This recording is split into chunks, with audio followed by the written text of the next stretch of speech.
프로젝트 이독. 자, 두 번째 시간으로 돌아온 프로젝트 이독입니다. 오늘은 아기장수라는 이야기를 가지고서 좀 얘기를 나눠볼까 합니다. 우선 참여해주신 박사님부터 소개를 드리겠습니다. 예, 김지혜 박사님이시고 간단하게 자기소개 부탁드리겠습니다. 네, 안녕하세요. 저는 김지혜라고 하고요. 고전서사를 전공하고 있고, 고전서사를 현대적인 화두를 가지고서 새롭게 읽는 그런 시도들을 하고 있고, 그런 시도의 일환으로 이렇게 윤일님과 이런 프로젝트에 참여를 하게 되었습니다. 지난번에 이어서 춘향전에 이어서 또 이제 좀 새롭게 이야기를 좀 살펴보려고 하는데요. 오늘 이야기는 아기장수입니다. 그래서 아기장수에 대해서 제가 먼저 간단하게 좀 흐름을 짚고 가려고 하는데요. 이게 아시는 분들도 있겠지만은 좀 아주 대중적이지는 않은 이야기인 것 같아요. 그죠? 네. 저 때는 이 아기장수 이야기가 교과서에 실려 있었고, 그 국어 교과서가 국정 교과서여서 음. 제 동년배 분들은 중학교 2학년 때 아마 이 아기장수 이야기를 아기장수 우투리 이야기로 배우셨을 거예요. 그런데 요즘 세대들은 이 아기장수 이야기를 의무적으로 학교에서 배우고 있지는 않습니다. 아, 그렇군요. 저는 교과서에서 본 기억이 없는데 아마 예, 제가 하여튼 뭐 그렇겠죠. 예. 그래서 아기장수에 대해서 이제 오늘도 마찬가지로 한국 민족 문화 대백과 사전에 나온 이제 좀 요약을 좀 먼저 말씀을 드리자면 뭐 가난한 평민의 집에서 날개 달린 아기 장수가 태어났는데 이제 아주 특별한 아이가 태어난 거죠. 그랬는데 이제 꿈을 펼지 못하고 날개가 잘려서 일찍 죽었다는 내용입니다. 근데 그 각편이라고 하죠. 이렇게 다양한 버전이 있는데 이 아기 장수, 그러니까 아기가 죽는 방식이 되게 다양하더라고요. 그래서 뭐 간단하게는 이제 부모가 직접 살해를 하는 경우도 있다고 하더라고요. 네, 맞습니다. 아기장수 유형을 크게 두 가지 유형으로 나눠볼 수 있거든요. 전국적으로 한 약 300편 정도의 각편, 그러니까 버전이 존재하는데요. 그 300편 가량의 이야기를 크게 두 가지 유형으로 나눠보면은 첫 번째 이야기가 지금 윤일님께서 이야기해주신, 소개해주신 구조인데요. 이제 부모가 날개 달린 아기장수를 발견하고 이제 다른 가문의 다른 친척들하고 논의를 합니다. 그래서 이 아기 장수를 어떻게 하지? 날개 달린 이 아기 장수를 어떻게 해야 될까 고민을 하다가 이제 가문 사람들과 논의 끝에 결국에는 뭐 맷돌이나 다듬이돌 또는 벼썸과 같은 무거운 걸로 이렇게 눌러서 죽이거나 아니면은 음. 돌을 매달아서 이제 물에 빠뜨려서 죽이는 그런 어, 방식으로 직접적으로 부모가 아기 장수를 살해하는 그런 장면이 묘사되는 그러한 유형이 있고요. 두 번째 유형은 그렇게 부모가 아기를 직접적으로 살해하지는 않지만 이제 날개 달린 장수가 마을에 태어났다라는 이야기를 광군 또는 임금이 듣고서 병사를 보냅니다. 그래서 날개 달린 아기 장수를 죽이라고 명령을 하죠. 어. 그래서 실제로 광군이 이 아기 장수를 죽입니다. 그런데 죽기 전에 이 아기 장수가 어머니에게 부탁을 해요. 뭐라고 부탁을 하냐면은 어머니한테 콩이나 조나 팥 같은 일정량의 어떤 곡식류를 미리 마련해 달라. 그러면은 이거를 주면은 자기가 그것을 갖고 가겠다라고 이제 이야기를 하고 어머니가 이 일정량의 곡식을 실제로 마련을 해 주는데 그걸 마련하는 과정에서 어머니가 뭐 콩이나 팥이나 뭐 이런 것들을 한 알, 두 알 같은 것들을 한 알, 두 알 정도를 이렇게 먹게 됩니다. 네. 어. 그래서 일정량, 아기 장수가 요구한 그 양을 다 채우지 못한 상태에서 아기 장수에게 건네주고 또 아기 장수가 그렇게 곡식을 받은 다음에 또 어머니한테 뭐라고 말하냐면은요, 내가 어디 어디에 숨어 있을 텐데 절대로 광군이 오더라도 발설하지 말라라고 부탁을 합니다. 그리고 나서 이제 아기 장수는 이제 죽죠. 죽은 줄 알아요. 모두 다. 그런데 이제 아기 장수는 사실 비밀리에 그 바위 속 또는 바위 밑에서 이제 다시 회복하기를, 재기하기를 이제 노리고 있었던 거죠. 그런데 이렇게 보니까 임금이 보니까 아기 장수가 죽은 것 같지 않은 거예요. 그래서 다시 이제 아기 장수 어머니를 찾아와서 칼을 목에다가 대고서 위협을 합니다. 아기 장수가 살아있지? 아기 장수 어디다가 묻었어? 라고 이렇게 계속 위협을 하니까 그 위협에 이 아기 장수의 어머니가 비밀을 실제로 어디에 묻었다라고 누설하게 되는 거죠. 그리고 실제로 이 임금과 관군이 어머니의 말을 듣고서 바위 밑을 가서 파 보니까 아기 장수가 이제 하루를 남기고서 약조한 하루를 남기고서 이제 들통이 나는 바람에 뭐 콩이나 조나 팥 이런 것들이 다 이제 말로 변하고 또 병사로도 변하고 그래서 이제 새로운 세계를 이렇게 열려고 했지만 그 하루가 모자라서 임금과 관군에게 발각되는 바람에 결국 숲으로 돌아가고 아기 장수가 죽는 그런 결말, 이 두 번째 유형의 이야기입니다. 이게 굉장히 좀 잔인하게 들리는데 아무래도 아동이거든요. 일단 주인공이 아무리 비범하다고 해도. 그래서 지난 시간에 저희가 다뤘던 춘향전 같은 경우에는 이제 진짜로 그런 이야기들이 있었을 수 있다, 뭐 요런 이렇게 느낌으로. 그러니까 약간 외국에도 뭐 로미오와 줄리엣이 실제로 뭐 로미오의 가문이 있던 뭐 살던 집인 성인이 뭐 막 이런 게 있는데 아기 장수 같은 경우에는 그런 이렇게 좀 실질적 실제 존재했던 이야기라기보다는 좀 더 상징적으로 봐야 되는 이야기인 것 같네요. 아, 네.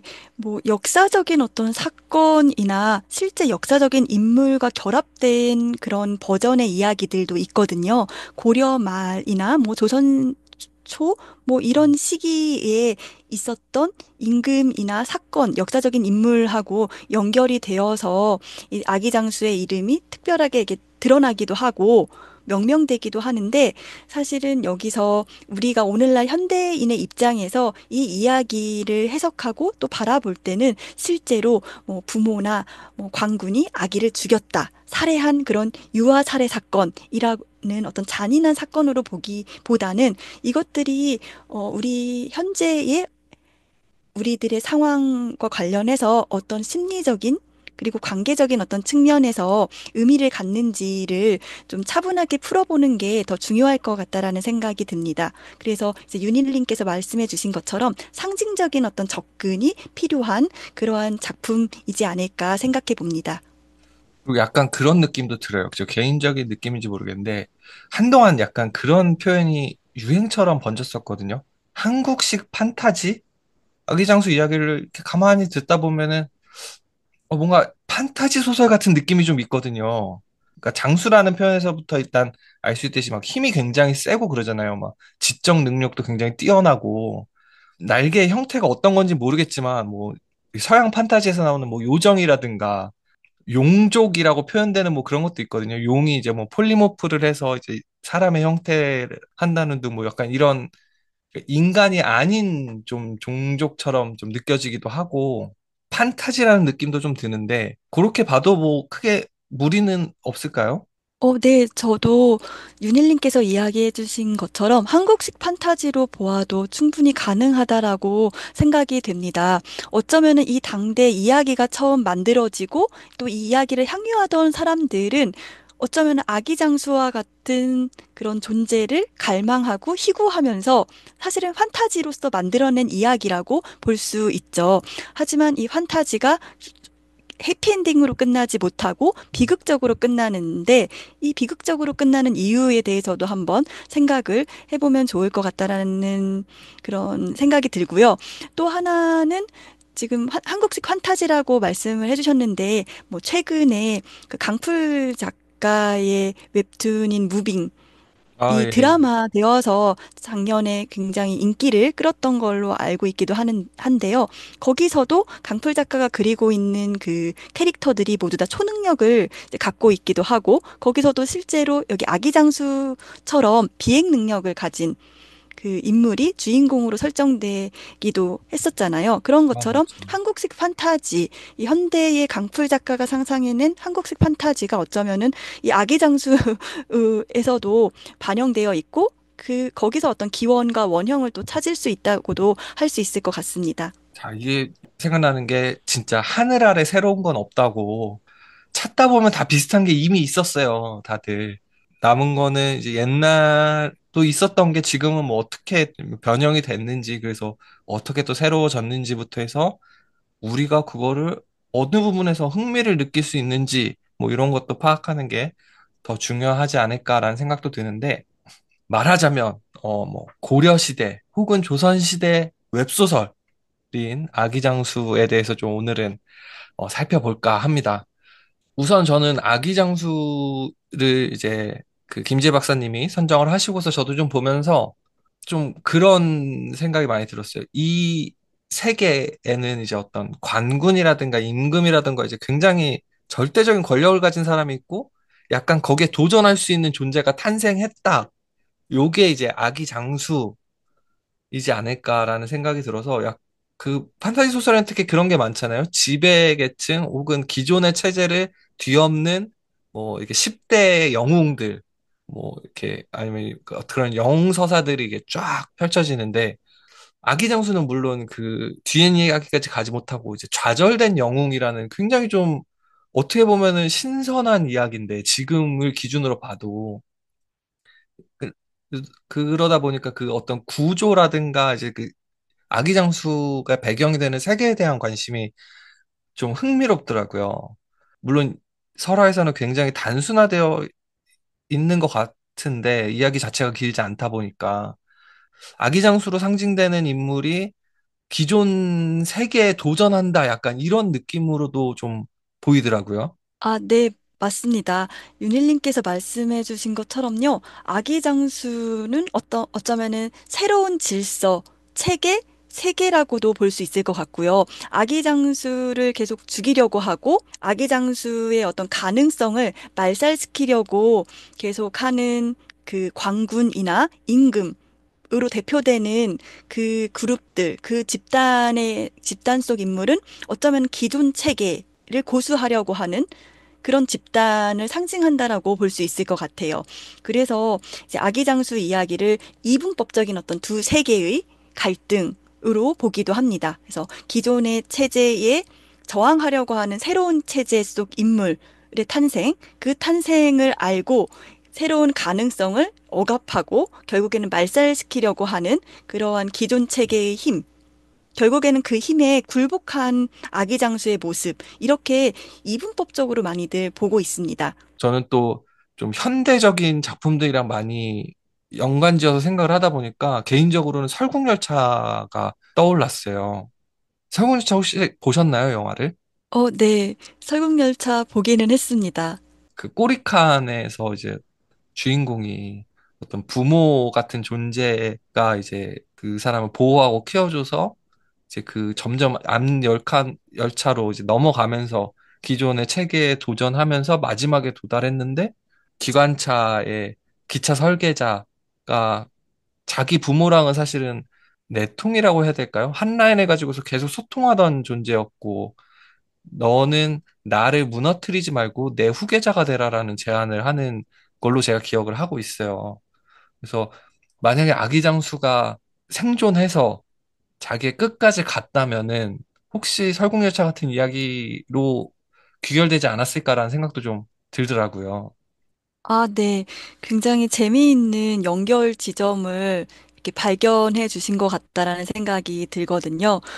그 설국열차에서 꼬리칸에 있던 혁명가 네. 커티스라고 하네요. 이 커티스가 아기장수격에 해당하는 거죠. 그리고 이제 커티스를 지지하고 같은 꼬리칸에 있으면서 커티스의 어떤 정신적인 어떤 부모 역할을 해줬던 그 노인, 길리엄이라고 네. 하는 그 노인인 것 같은데요. 어떤 그런 어떤 구도로서 아기 장수와 부모의 관계, 그리고 그 설국열차라고 하는 것이 하나의 시스템이자 체계이자 세계이기도 한 거죠. 그쵸, 그 그래서 열차가, 이 그렇죠. 네네, 열차 자체가 그렇게 볼 수 있다면은 그 머리칸에 있는 사람들은 관군이자 임금에 대응될 수 있는 그런 구조인 것 같습니다. 그런데 굉장히 재미있는 거는 앞서서 아기장수의 이야기에서는 관군과 임금 대 아기장수라고 하는 요 대결 구도로만 이제 보았었는데 설국열차를 가지고 옴으로써 설국열차의 서사 구조에 한번 아기장수 이야기를 대응해 보니까 사실은 이 이분법적인 구조처럼 보였지만 사실 그것이 아니라 삼각관계의 그런 갈등 구조가 이분법적인 구조 안에 내포되어 있다라는 것을 조금 발견하게끔 해주는 그런 연결 구조인 것 같아서 저는 굉장히 흥미롭게 다가왔습니다. 이 이야기를 보다 보면은 참 판타지라든가 이런 상상력을 굉장히 자극하는 이야기이지 않을까라는 생각을 많이 했는데 저희는 오늘 아기장수 그리고 부모 캐릭터와 캐릭터 사이의 관계, 인물과 인물 사이의 관계를 좀 중심으로 보면은 우리가 이 이야기를 또 좀 새롭게 좀 볼 수 있지 않을까라는 생각으로 좀 준비를 했습니다.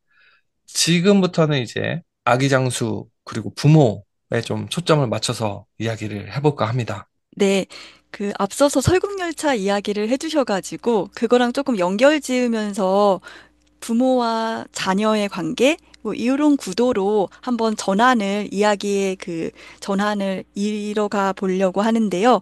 앞서서 그 길리엄이라고 하는 역할이 커티스에게 있어서 정신적인 어떤 부모 역할을 했다라고 말씀을 해 주셨는데요. 그래서 처음에는 이 설국열차의 스토리를 따라가 볼 때 처음에는 이 커티스에게 길리엄이 이렇게 응원하고 지지하는 역할을 한다라고 생각을 하고 사실은 이제 커티스와 대결하고 있는 뭐 악인이라고 할까요? 네. 악인은 굉장히 뚜렷하고 또렷했죠. 그렇죠, 이제 그렇죠. 머리칸에 있는 사람들, 이 네. 지배층에 해당하는 사람들이 사실 커티스의 와 대항하는 그런 사람이라고 생각이 들었지만 사실 나중에 이제 반전이기는 하지만 이 길리엄이라고 하는 인물 역시도 어쩌면은 커티스의 움직임을 방해하고 그 뜻을 저해하는 그런 인물로서 존재를 했다라는 것이 나중에 반전으로 밝혀지는 거잖아요. 꼬리칸의 리더 길리엄이 후반부에 가가지고 커티스한테 우리가 생존하기 위해서 바꿔 말하면 이 그 열차가 계속 달리기 위해서 어떤 인구수를 줄일 필요가 있었다. 라는 식의 이제 커티스의 행동을 인구수를 줄이기 위한 그냥 어떤 방법, 그리고 어떤 분노를 쏟아내서 흩어버리기 위한 뭐 도구 정도로 이렇게 뭐 얘기를 하는 좀 그걸 암시하는 듯한 표현들이 있었던 걸로 제가 기억을 하거든요. 그러니까 결국에는 부모와 자식 관계라기보다는 기성세대와 뭐 젊은 세대 아니면은 뭐 기존 체제와 새로운 체제 뭐 이런 식으로 좀 갑자기 그 관계가 부모 자식 관계에서 확 뒤틀려 버리는 순간이 오잖아요. 아기장수에서도 좀 그런 순간들이 좀 있지 않나라는 생각을 좀 저는 해봤습니다. 아, 네.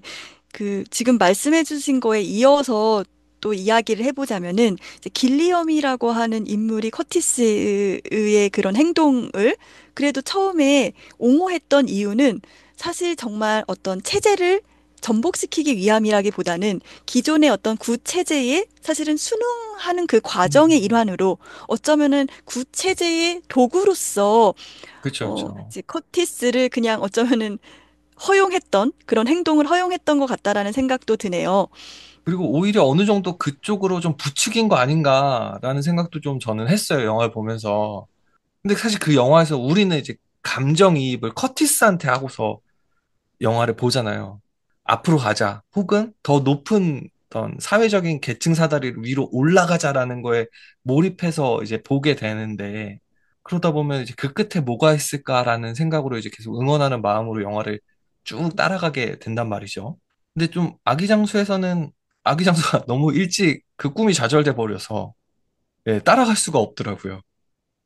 그럼 저희는 이 이야기에서 어떤 데에서 좀 초점을 맞춰서 봐야지 우리가 좀 메시지? 좀 뭐 혹은 재미를 느낄 수 있을까요? 아, 네. 아기장수의 동일시를 하는 사람들도 꽤 많을 거예요. 그런데 아기장수의 동일시를 하고 또 감정이입을 한 상태로 서사의 그 여정에 따라가다 보면은 아기장수가 사실은 자신의 어떤 능력을 제대로 발휘하지 못하고 결국에는 비극적인 어떤 결말을 맞이하게 되죠.